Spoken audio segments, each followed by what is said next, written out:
बहू की 2 वक्त की चैन की रोटी भी छीनने वाली सास अगर उसके पीछे लगी रहे कि बहू कुछ खा ले तो मामला गंभीर है। अरे कुछ नहीं खाती हमारी बहू, कुछ नहीं। अब देखो आधा किलो बादाम भिगाए थे इसके लिए, लेकिन खाती ही नहीं। बहू को भी गुस्सा आ जाता है कि खाने पर इतना जोर क्यों। अच्छा माँ जी खा ही लेती हूँ। क्यों चाची, लाइए दीजिए बादाम। सास हाथ से एक बादाम बहू की ओर उछाल देती है। ले ये बचा है, तू तो खाती नहीं, अब फेंकूंगी थोड़ी ना, तो मैंने ही खा लिया। सास जोर का डकार मारकर चली जाती है।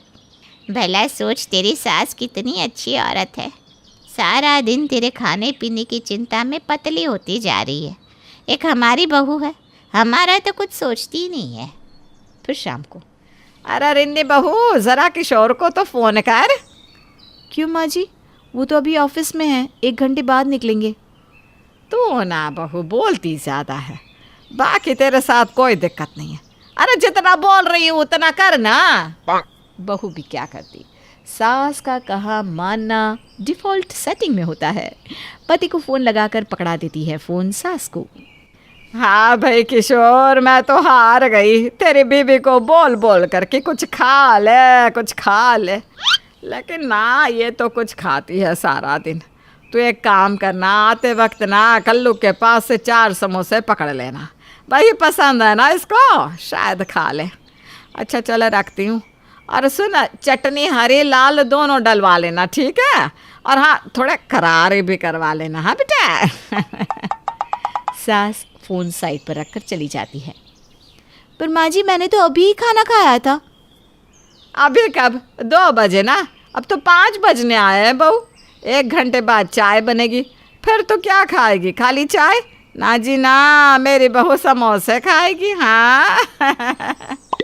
किशोर वक्त से घर आता है, साथ में लेकर आता है समोसे, कल्लू के, वो भी 4, हरी लाल चटनी के साथ।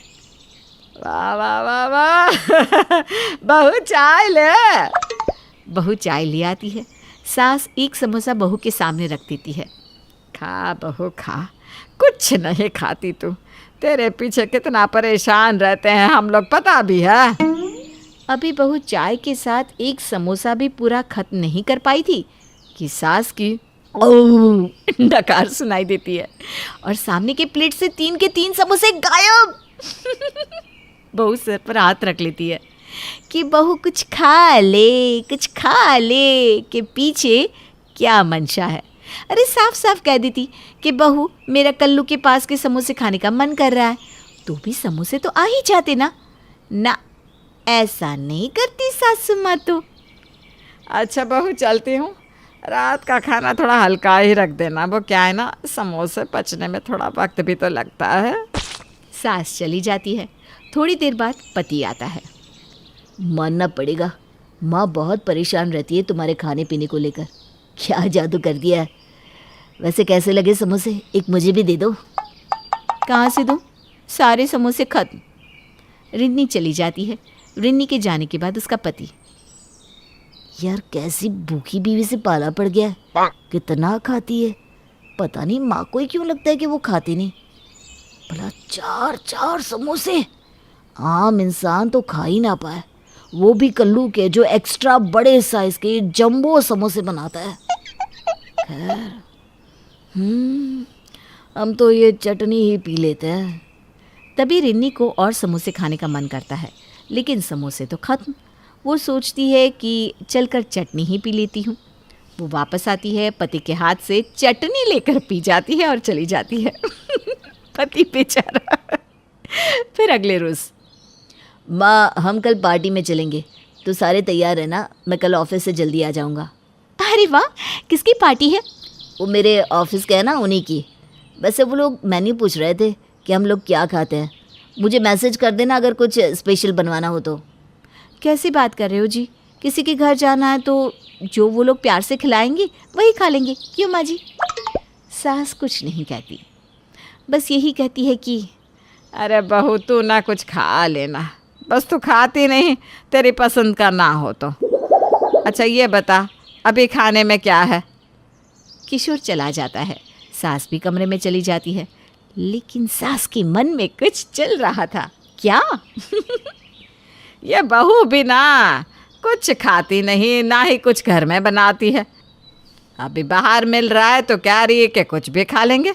अरे क्यों कुछ भी खा लेंगे? अभी चुपके से बहू का फ़ोन उठाकर किशोर को मैसेज कर देती हूँ। दाल मखनी, मटर पुलाव, शाही पनीर। सास चुपके से बहू के फ़ोन से बेटे को मैसेज कर देती है। किशोर को लगता है कि बीवी ने मैसेज किया है, तो वो दोस्त को वही मैसेज फॉरवर्ड कर देता है। अगले रोज़ पार्टी में आप लोगों को ये खाना पसंद था, लेकिन मुझे ना ये खाना बनाना ही नहीं आता था। मेरा तो मन था आपके लिए साउथ इंडियन अपने हाथ से बनाऊं, लेकिन हाँ तो बनाना था ना, ये किसने कहा बनाने के लिए? वैसे भी पनीर और दाल तो माँ जी को डॉक्टर ने मना कर रखा है। वो इन्होंने कहा कि आपके हस्बैंड ने इनको मैसेज किया था कि यही खाना है, तो वैसे कोई ना, हम लोग भी इसी बहाने ये खाना खा लेंगे। रिनी हैरान हो जाती है कि उसने तो कोई मैसेज नहीं किया, फिर किशोर ने अपने मन से मैसेज क्यों किया? लेकिन वो कुछ कहती नहीं। हमारी बहू ना कुछ खाती ही नहीं। अरे रिने रुक, मैं लाती हूँ तेरे लिए पनीर और दाल। सास ढेर सारा खाना अपने प्लेट में डालकर ले आती है, बहू को देती है पनीर का एक छोटा सा टुकड़ा। अरे खाती ही नहीं है जब तक मैं ना दूँ। अरे खा ले बहू, कुछ तो खा ले। बहू समझ जाती है कि ये सारा काम सास का किया है। वो लोग खाना खाकर घर आ रहे थे कि अरे बेटा ज़रा रोक तो गाड़ी, आइसक्रीम ले ले। वो क्या है ना, तभी बहू बीच में बोल पड़ती है, नहीं नहीं माँ जी, मैं आइसक्रीम नहीं खाती, रहने दीजिए। सास बेचारी क्या करती, लेकिन आइसक्रीम की तलब जो लगी थी। अब हर बार तो बेटा तू इसी के लिए लाता है ना, आज मेरे लिए लेकर आ आइसक्रीम। सास तो सास रही, भला वो कैसे हार मान ले।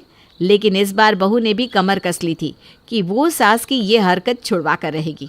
अरे कुछ खाने का मन है तो खुद के बल पर खाए ना कि उसके कंधे पर बंदूक चलाए। फिर अगले रोज़, अरे बहू कितनी पतली हो रही है, कुछ खाती क्यों नहीं? किशोर ज़रा भी ध्यान नहीं देता तू बहू पर। अम्मा तू ही सारा दिन इसे खिलाती रहती है, मैं क्या बोलूँ? जो बोलती है वो ला तो देता हूँ, अब क्या करूँ? इससे ज़्यादा नौकरी छोड़कर खुद थोड़ी ना हाथ से खिलाने लगूंगा। चलो अब देर हो रही, रिन्नी जल्दी से नाश्ता लगा दो। रिन्नी उठकर जा रही थी कि हमेशा की तरह सास, रिन्नी बहू तू ना शुद्ध वो गाय वाला देसी घी है ना जो तेरे मायके से आया है, उसमें ना हलवा बना ले। वो क्या है ना, मोटापा चढ़ेगा थोड़ा तुझे। हाँ, बहू जो पूरे मूड में होती है सास की खबर लेने के। वो क्या है ना माँ जी, अपने हाथ का तो मुझसे खाया ही नहीं जाता, तो आप बना दीजिए ना। हाँ माँ, तेरे हाथ का हलवा खाने का मन हो रहा है। अब यही होता है ना, ज्ञान देना तो आसान है लेकिन पालन करना मुश्किल। फिर एक रोज़, बहू क्यों ना आज तू पकौड़े खा ले हैं? बहुत दिनों से तुम मिठाई खा रही है, मैं देख रही हूँ। क्या किशोर? माँ जी किशोर बता रहे थे कि आपके हाथ के पकौड़े बहुत अच्छे लगते थे उनको। मुझे भी खाने हैं आपके हाथ के पकौड़े प्लीज़। सास कई बार अब कुछ कहती तो बहू सास को बनाने के लिए भेज देती। हार कर सासू माँ कहती हैं, उफ बहू बहुत गर्मी है, मुझे शिकंजी पीनी है, बना दे बेटा ज़रा। क्या बात है माँ, बहुत दिन बाद आपको कुछ खाने पीने का दिल किया, नहीं तो आप तो हमेशा बहू को ही खिलाती रहती है। क्यों रिन्नी? हाँ, मैं चली माँ जी के लिए शिकंजी बनाने, आप लोगी?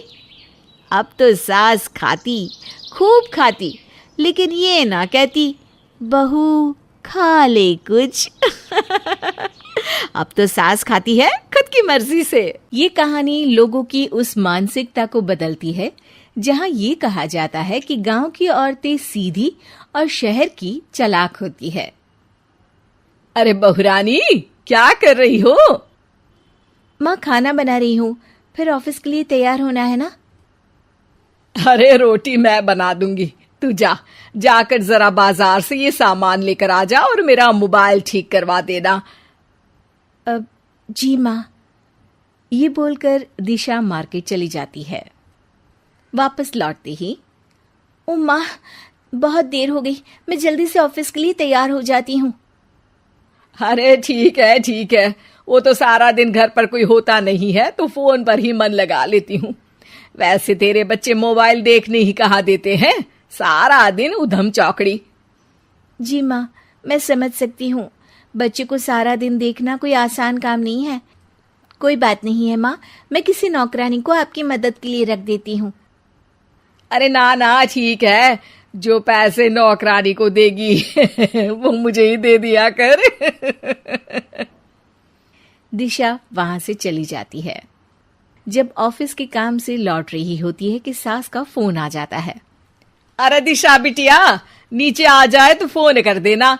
वो क्या है ना, आज खाना बनाने का मन नहीं था, बच्चे भी सारा दिन घर पर बोर हो रहे थे तो सोचा उन लोगों को घुमा दिया जाए। जी माँ, मैं बस घर पहुंच ही रही हूँ, आप लोग नीचे आ जाइए। दिशा बच्चों को घुमाकर माँ को खिला पिलाकर घर आती है कि उसके बॉस का फोन आ जाता है। जी सर, मैंने वो सारा काम कर दिया था। कर दिया था? कैसे किया था दिशा? मैं तो कह रहा हूँ कि वो फाइल भी पूरी नहीं है, तुम मुझे कल दोपहर तक फाइल पूरी करके दो। जी सर। दिशा का मुंह उतर जाता है। पता नहीं क्या समझते हैं अपने आप को, सारा दिन काम करो फिर भी कोई ना कोई कमी निकाल ही लेते हैं। मन तो करता है छोड़ दो इस काम को। अरे क्या बड़बड़ा रही है, फिर ऑफिस की टेंशन हो गई क्या? हाँ माँ, बॉस की चिक चिक। आज रात को प्रशांत से बात करती हूँ, मैं भी अब घर में रहना चाहती हूँ, बच्चों के साथ खेलना चाहती हूँ। वो तो ठीक है, लेकिन 4 पैसे आ जाते हैं तो प्रशांत को मदद मिल जाती है।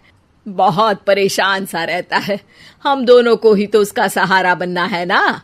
देखा नहीं कितना परेशान रहने लगा है आजकल। हाँ माँ, आप सही कह रही हैं। खैर, कल जाती हूँ ऑफिस। हाँ बेटा, और तेरी सैलरी कब आ रही है? ये इतने सारे खर्चे इस महीने के, ऊपर से मांगने वाले लोग दरवाजे आकर मांगते हैं तो अच्छा नहीं लगता ना। अब घर में रहना तो मुझे ही पड़ता है। जी माँ, जैसे ही पैसे आते हैं मैं आपको सारे दे दूंगी। रात में प्रशांत घर आता है। ओह, ये क्या, आप आज फिर पी कर आ गए? अरे टेंशन में रहता है, सारा दिन काम करता है, थक जाता है बेटा। प्रशांत, ये क्या है, रोज तुम इतनी देर से आते हो, ऑफिस तो 7 बजे छूट जाता है, तुम्हें आने में 11 क्यों बज जाते हैं? ऊपर से रोज पीना भी तो ठीक नहीं। बच्चे तुम्हें याद करते सो जाते हैं, सुबह उठते हैं तब तक तुम ऑफिस चले जाते हो। ये क्या है प्रशांत? अरे दिशा, वो क्या बताऊं, वो आनंद है ना, उसके बेबी की जॉब लग गई तो पार्टी दे रहा था। दिशा परेशान हो जाती है। सारा दिन घर, ऑफिस, बच्चे और सबसे बड़ी बात, सासू माँ तो चुपचाप जाकर सो जाती हैं, लेकिन मन में सवाल चलता रहता है कि क्या जितना प्यार वो इस परिवार को दे रही है उसे इस परिवार से वापस मिल रहा है? लेकिन पूछे भी तो किससे? उसकी दशा को बयां करना उसे तो आता नहीं था। एक दिन, अरे दिशा, मेरी दवाई खत्म हो रही है, शाम को जल्दी आ जाना, डॉक्टर के पास जाना है। दिशा ऑफिस में अपनी सहेली शिल्पी से कहती है। चल यार, मैं निकलती हूँ, आज सास को डॉक्टर के पास ले जाना है। तो तेरा पति क्यों नहीं ले जाता? माँ तो उसकी है ना। अरे क्या फर्क पड़ता है यार, मेरे बच्चों को देखती है, मेरे लिए यही बहुत है। हाँ, तो क्या बच्चे तेरे अकेले के हैं? देख, मैं तुझे भड़का नहीं रही हूँ, लेकिन ये क्या, अब तूने कार ली है, वरना 8 साल से मैं तुझे देख रही हूँ, इतनी सी कमाई में तेरा पति कार से जाता था और तू उससे भी दूर नौकरी करती है, बस के धक्के खाती आती है। यार तू बोल तो सही रही है, लेकिन मैं क्या करूं? अरे अपने लिए जीना सीख और उन लोगों को तेरी कीमत बता। कैसे? और कीमत पता है तभी तो प्यार करते हैं ना वो लोग मुझे। अरे पता नहीं प्यार करते हैं या इस्तेमाल। एक काम कर, आज घर जा और अब सास कोई भी बाहर का काम बोले ना तो बोलना प्रशांत से करवा लो, ठीक है? जी मैडम जी। चलो अब तो मैं यहीं बैठ रही हूँ, आने दो सास का फोन। और इतने में ही सास का फोन आ जाता है। अरे दिशा, निकली नहीं? डॉक्टर के पास नहीं जाना है क्या? माँ आज ना बहुत काम है, आप प्रशांत को फोन कर दीजिए, वो ले जाएंगे। अरे वो बेचारा बहुत काम करता है ऑफिस में, उसको कैसे अच्छा चल मैं बोल देती हूँ। सास बेटे को फोन करती है। अरे प्रशांत, वो दिशा को ना ऑफिस का कोई जरूरी काम आ गया है तो वो निकल नहीं सकती, तू मुझे डॉक्टर के पास ले जाना जरा बेटा। प्रशांत, जो उस वक्त अपने दोस्तों के साथ बैठा पार्टी कर रहा था। अरे माँ, ये बार बार फोन मत किया कर, दिशा से बोलो कैसे भी करके जल्दी आ जाए, मैं काम कर रहा हूँ, आने में देर हो जाएगी। अब ऐसी ही बड़ी से लेकर छोटी चीज के लिए दिशा सास को प्रशांत से कहने के लिए कहती और प्रशांत उसे टालता जाता। बेटा दिशा, आज तो लाइट ही कट गई, मैं और बच्चे अंधेरे में बैठे हैं। अरे क्यों माँ, लाइट क्यों कट गई? प्रशांत ने बिल जमा नहीं किया क्या? अरे जब तू जानती है कि वो घर के काम नहीं करता तो क्यों बार बार उसे कहने के लिए मुझे कहती है? क्योंकि माँ, घर चलाने की जिम्मेदारी उनकी है। मैं भी एक औरत हूँ माँ, जिसे उसके माँ पापा ने पढ़ा लिखा कर लायक बनाया, लेकिन आपने तो मुझे ऐसे समझ लिया कि मैं इंसान ही नहीं हूँ, मेरी अपनी कोई जिंदगी है ही नहीं। कमाना, बनाना, खिलाना के साथ आर्थिक जिम्मेदारी भी आपने मेरे ऊपर ही डाल दी।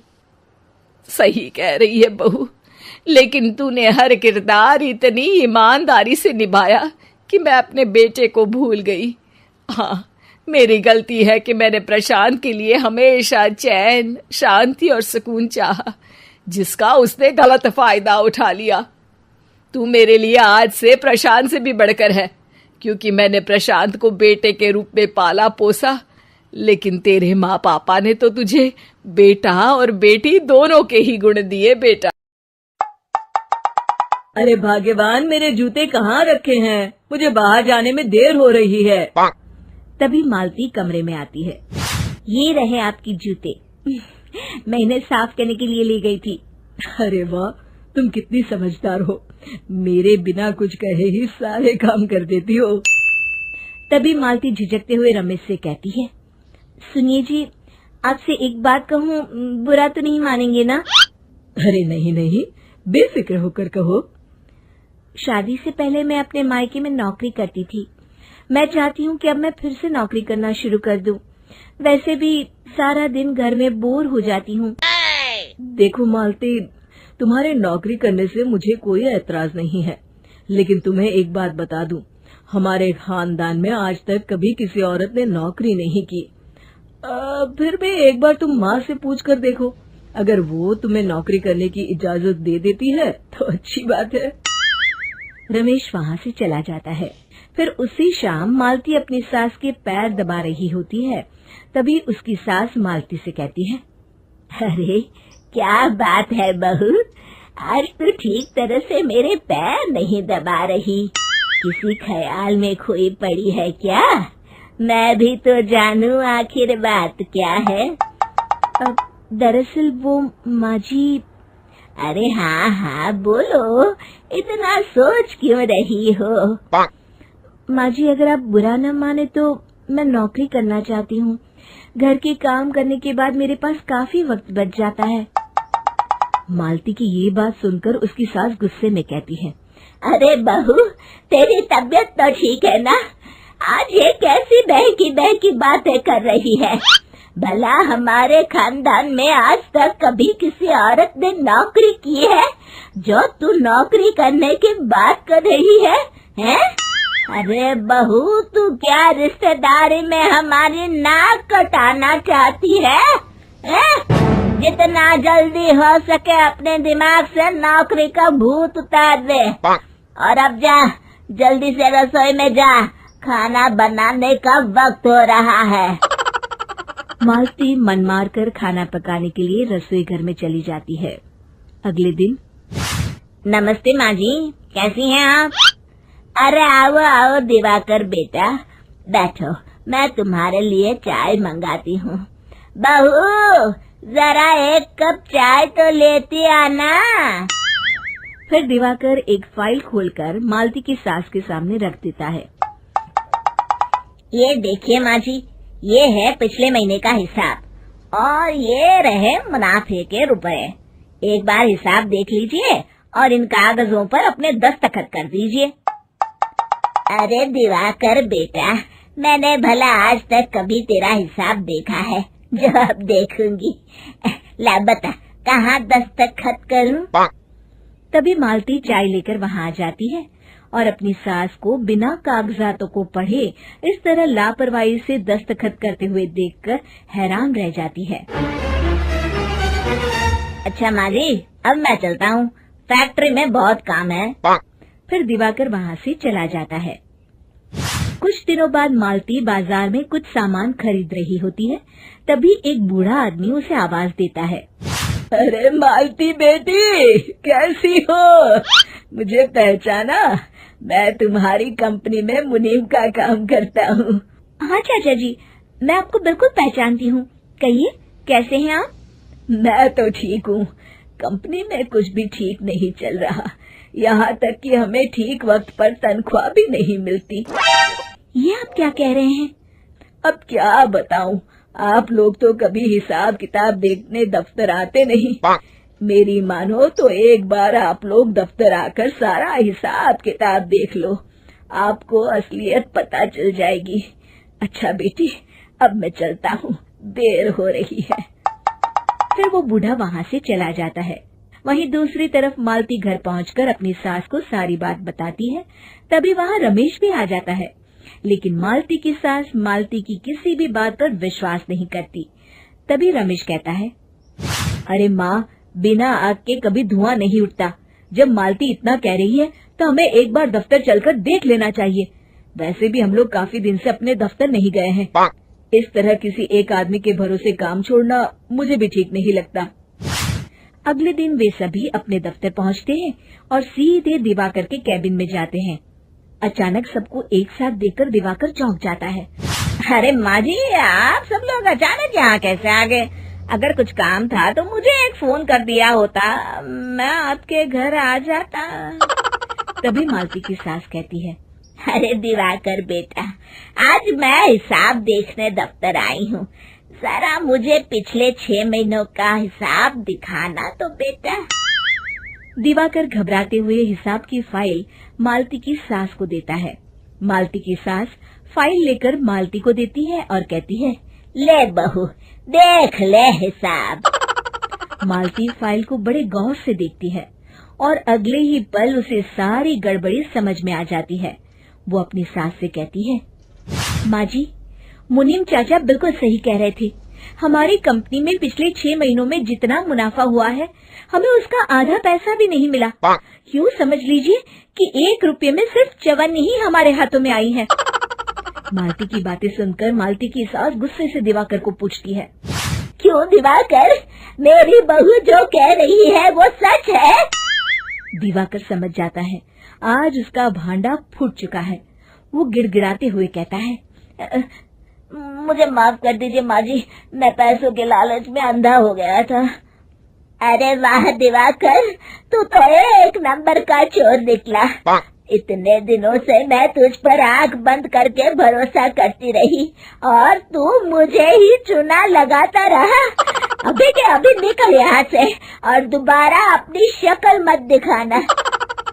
दिवाकर वहाँ से भाग जाता है। मालती की सास मालती को शाबाशी देते हुए कहती है, बहू, आज मैं समझ गई कि पढ़ाई लिखाई हमारी जिंदगी में कितनी जरूरी है। मैं बहुत किस्मत वाली हूँ जो मुझे तुझ जैसी बहू मिली है। शिक्षा, पढ़ाई लिखाई का इस्तेमाल सही जगह करके हम दुनिया में बहुत कुछ बदल सकते हैं। शिल्पा की आदतें ठीक नहीं थी। वो ना बोलने से पहले कुछ सोचती और ना ही कुछ करने में। उसकी इस आदत से सभी परेशान रहते। बहन, घर पर मेहमान आए हैं और शक्कर खत्म है, थोड़ी शक्कर दे दो, मैं बाजार जाऊंगी तो ले आऊंगी। अरे शिखा बहन, तुम तो माफी करे, जब देखो तुम्हारे घर में कुछ न कुछ खत्म ही रहता है। अरे शिल्पा, चिल्ला क्यों रही हो? कहा ना घर में मेहमान बैठे हैं, सुन लेंगे।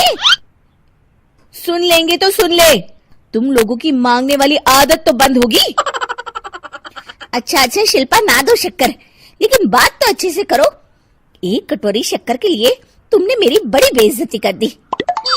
शिल्पा बड़बड़ाते अंदर चली जाती है तो शिखा भी घर चली जाती है। माँ, क्या हुआ? अरे कुछ नहीं बेटा, पता नहीं कहां कहां से ऐसे पड़ोसी आ जाते हैं, जब देखो तब कुछ ना कुछ मांगने के लिए घंटी बजाते हैं। अब घंटी बजे तो दरवाजा ना खोलना। पता नहीं माँ की ये आदत कैसे बदलेगी। किसी को कुछ भी बोल देती है, बोलने से पहले सोचती भी नहीं। शिल्पा की ये आदत दिन ब दिन बढ़ती ही जा रही थी। एक दिन शिल्पा के दरवाजे सब्जी वाला आया। सुनो भैया, मुझे ये भिंडी, टिंडे, लौकी और आलू के साथ 1 किलो प्याज दे दो। जी बहन जी। वो एक एक कर सारा सामान पैक कर देता है। कितने पैसे दूं? 220 रुपए पूरे। अरे इतना महंगा नहीं, हाँ मैं तो सिर्फ 150 दूंगी। नहीं नहीं, पैसे तो पूरे लूंगा, नहीं तो सब्जी वापस कर दो। ऐसे कैसे वापस कर दूंगी? मैं तो एक भी सब्जी वापस नहीं करूंगी। और हाँ, रही बात पैसों की, तो लेना है तो 150 ले लो, वरना मेरे मोहल्ले में घुसने तक नहीं दूंगी। हाँ। अरे नहीं नहीं बहन, हम लोग गरीब लोग हैं, ऐसा ना करो। पकड़ो ये 150 और दफा हो जाओ। शिल्पा की बेटी अंदर से ये सब देख रही थी। शिल्पा, तूने तो हद कर दी। बेचारा गरीब आदमी, उसका तो गुजारा ही इसी से होता है। बोलने से पहले सोचा कर बेटा। माँ आप चुप रहो, घर चलाना बच्चों का खेल नहीं, और वैसे भी इतनी महंगी सब्जी थोड़ी ना होती है। आपको तो सिर्फ खाने से मतलब है, लेकिन मुझे तो सब सोचना पड़ता है ना। शिल्पा की सास ये बात सुनकर दुखी हो जाती हैं। शिल्पा की बेटी शिल्पा की ये सारी बातें सुन रही होती है। शिल्पा की बेटी एक दिन माँ से कहती है, माँ, ओ माँ, जरा यहाँ तो आना। ओहो क्या हुआ, क्यों चिल्ला रही हो ऐसे बेटा? हुआ क्या? ये देखिए मेरी स्कूल की ड्रेस कितनी गंदी हो गई है, इसे कौन धोएगा? लेकिन ये तो साफ है बेटा, मैंने अपने हाथ से खुद साफ किया है। माँ, ये ड्रेस इतनी गंदी है कि मैं इसे पहन ही नहीं सकती। चलो मुझे बाजार से नई दिलाओ। शिल्पा दुखी हो जाती है और वहां से चली जाती है कि तभी सामने उसकी सास मिल जाती है। शिल्पा, अरे ओ शिल्पा, ये क्या सब्जी बनाई है? ऐसे भी कोई सब्जी बनाता है? शिल्पा सास की इस हरकत से सख्ते में आ जाती है। अरे माँ को तो मैं जो बना दूं उन्हें वो पसंद आ जाता था, फिर आज वो ऐसा व्यवहार क्यों कर रही हैं? शिल्पा कुछ समझ पाती कि थोड़ी ही देर में उसका पति आ जाता है। अरे शिल्पा, ये क्या है? क्या हुआ आपको? ये मेरी अलमारी पूरी अस्त व्यस्त है, तुमसे कोई काम नहीं होता है। सारा दिन पता नहीं क्या करती रहती हो। अरे मैंने तो सारी अलमारी साफ रखी है। इसे तुम साफ कहती हो? ये तो पूरा कूड़ादान लग रही है। शिल्पा परेशान हो जाती है और समझ नहीं पाती है कि उसके साथ क्या हो रहा है।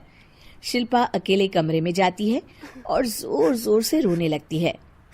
तभी वहां उसका पति, सास और बेटी आ जाते हैं। शिल्पा उन लोगों को देखकर और जोर जोर से रोने लगती है।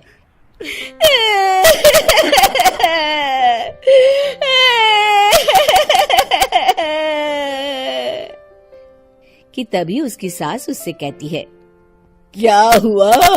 यहाँ बैठकर रोती रहोगी या फिर खाने को भी कुछ बनाओगी? माँ, पहले आप बताएं, आप लोगों को क्या हुआ है जो मुझसे ऐसा व्यवहार कर रहे हैं? वही हुआ है जो तुम्हें रोज होता है। मैं समझी नहीं। माँ, आज घर वालों ने आपसे बुरा व्यवहार किया तो आपको कितना बुरा लगा ना? हाँ, मुझे बहुत बुरा लगा। मुझे अच्छा नहीं लगता कोई मुझसे इस तरह से बात करे। सही कहा शिल्पा, जो चीज तुम्हें खुद के लिए अच्छी नहीं लगती वो तुम्हें दूसरों के साथ भी तो नहीं करनी चाहिए। बेटा, हम तुम्हारे अपने हैं, फिर भी तुम्हें अपनों की बात का बुरा लगा। लेकिन सोचो, जिन बाहर के लोगों से तुम ऐसा व्यवहार करती हो उन्हें कैसा लगता होगा। हाँ माँ, आप सच कह रही हैं। मैं आप लोगों से माफी मांगती हूँ, मुझे कड़वा नहीं बोलना चाहिए। मैं समझ गई, मैं आपकी हूँ इसलिए आप लोगों ने मुझे सुधरने का वक्त दिया और मेरा साथ दिया। लेकिन जिन बाहर के लोगों से मैं बुरा व्यवहार करती आई, वो लोग मेरे कड़वे बोल से कितने दुखी होते होंगे। मैं वादा करती हूँ आज से ऐसा व्यवहार किसी के साथ नहीं करूंगी। सीख, हमें दूसरों के साथ वैसा ही व्यवहार करना चाहिए जो हम खुद के लिए अपेक्षा करते हैं।